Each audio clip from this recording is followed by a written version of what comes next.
Art and design is always considered something precious, something easily lost. But if there's one word that should be part of art and design in India, it is this: resilient. India is a vast cultural playground of civilizations that have come and shaped the country in their own beautiful, beautiful ways.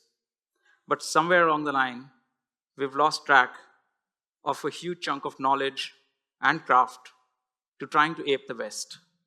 Now, most of it is thanks to collateral damage caused by colonialism, but the rest, we wonder, when do subculture and underground become mainstream? How much time do we have before they do? To try and find some of these answers, in 2016, we initiated a project called Indianama. It started with a very small experiment to document the 69 years of our independence. So we invited 69 artists to come and give a tribute to the 69 events that happened in the years between 1947 to 2016 in their own unique style, using the shape of the map of India. These are some of the results. A tribute to the national anthem from 1950, when India became a republic, the release of film Mother India from 1957, a comic book titled Valley of Blood on the Kashmir insurgency in 1990, a tribute to Guru Dutt, Shamila Tagore's cover for Filmfare from 1966, which was also discussed in the parliament for the image of the Indian woman. In 1977, Shakuntala Devi's book, The World of Homosexuals, was the first official study of homosexuality in the country. The death of Sanjay Gandhi in a plane crash in 1980, a tribute to the disco movement from the 80s, of brands entering the country for the first time and those re-entering the country when the FDI opened again. The sheer talent that we got with us on board for this first edition of Indianama got us inspired to keep going. And so we did. In 2017, we pushed focus outward to tourism. Why? Because the only things you would find about Indian travel and tourism posters on the internet would be beauties like these from over a century ago. The perspective, the craft, everything else brought out what was incredible about India more than it does today. And calendars that were commissioned by Air India to artists not just in India, but around the world back in the day. Somewhere along the line, in the 70s, in the 80s, in the 90s, in the 2000s, we don't see anything coming out in this direction. So in 2017, we invited 70 artists to design and animate travel and tourism-led posters for India. They could choose a topic, a facet of India that would connect with them the most, according to the style of work that they do. From art and craft, to music and movies, to politics, to technology and science, we covered everything. The show opened on 15th of August in the same year. The next year it traveled to London Design Festival. And this year, 2 months back, we showcased it at Jerusalem Design Week at the beautiful Hansen House in Jerusalem. Speaking of Jerusalem, if you've been to the city, you'd know it's a beautiful place. And there's a reason for that. See, the municipal laws in Jerusalem state that all buildings, houses, government offices, homes, schools be faced with local Jerusalem stone. In Greece, in 1974, the government passed a law where all houses will have to be painted in the beautiful Greek colors of white and blue. In Europe, there is art everywhere and a sensibility and ethos amongst people to preserve and protect art and the laws that come after you if you cross the line. In India, focus is often on the completion of the task than the aesthetics of the project. Be it housing or roads, art and design is shunned at the very end of the list, if on the list at all. And this is saying nothing of the red tapeism involved. So good design, just for the sake of good design, is a luxury we don't quite have yet. Because for that to happen, it'll have to be something that more than 100 people appreciate, and more than appreciate, see the importance of. To make that possible, design will have to remove its pretty shoes and get its hands dirty, which is what we tried to do last year with Indianama 2018. We went to the streets. When we say streets, we mean the streets. We collaborated with 71 street side shops across markets in Delhi, and we paired them with 71 artists, graphic designers around the country to rethink and redesign identity systems for all these shops. The idea was to take design to the people who least understand it and its importance. The small business owners, or SMEs, that contribute to 25% of India's GDP. Why? Because if design has to emerge from the niche that it is in right now, these are the people who will have to play a part. So we went to over 100 shops across different markets in Delhi. A lot of them refused in the first go because change and bureaucracy must go all hand in hand. Apparently, there is a municipal corporation drive in Delhi to seal unauthorized shops. And so a lot of these shop owners thought that we were undercover government agents coming for their money. We finalized on 5 markets from Chandni Chowk and Karol Bagh to Ladsarai, Lakshmi Nagar, and Saket. Some of these markets are as old as Delhi. In fact, Chandni Chowk is the oldest market in the country. So it makes sense to have that on the edition.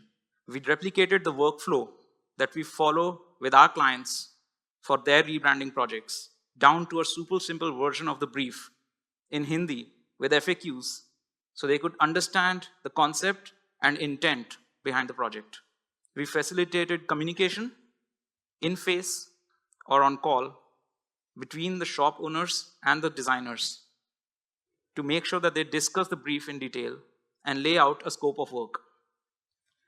The designers then began working on each and every element of the shops, from a century-old healer to a humble hairdresser in Old Delhi, to a menu for a roadside dhaba, while we ensured that design utilized traditional practices like hand-painted murals and iconic custom typography. These are what some of the submissions look like, from mock-ups to packaging for a biryani shop to a vegetable seller's handbags and posters and menu items, to a tea stall's merchandise and cups and posters. The designers opted to go for completely digital solutions for their designs or borrow from the already existing aesthetics of signboards and just correct the typography and color palette to reach the final outcome. This is what some of the designs look like on the shops. A general store to the vegetable shop in Saket. Some of the designers chose to use the products as part of the system, which was interesting. And some used the legacy and personality of the shop owner to highlight the identity and its elements. And some, obviously, the taste. This designer wanted to change the traditionally known identity and aesthetic of a juice shop to a new style. It's a little before and after of what the shop looked like before and after the makeover. We were happy in some cases that the shop owner would give us leeway to go that extra mile and customize a little more than just the signboard and the menu of the shop. So in this case, we designed stickers for his soda fountain. We were everywhere and we were being talked about. On social media, people were talking about us, sharing pictures. Directors like Imtiaz Ali were sharing us on one of their recce's. Other smaller brands were using us as a backdrop for their product shoots.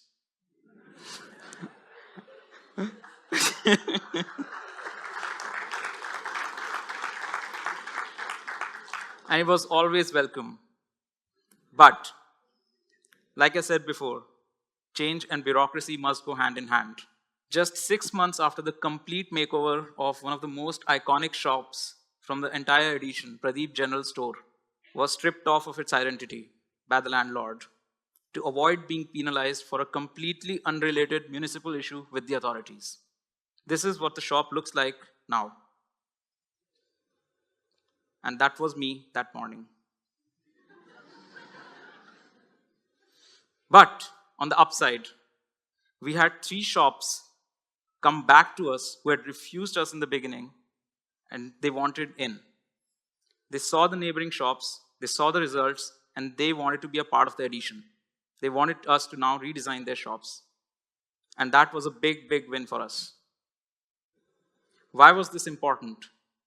To make art and design an everyday thing. To take it out of the funky studios and hipster places to places where it can add meaning and hopefully value. In true meaning of the word, where art and design lose the elitist contexts within which they reside today. By asking questions, every year, Indianama has evolved.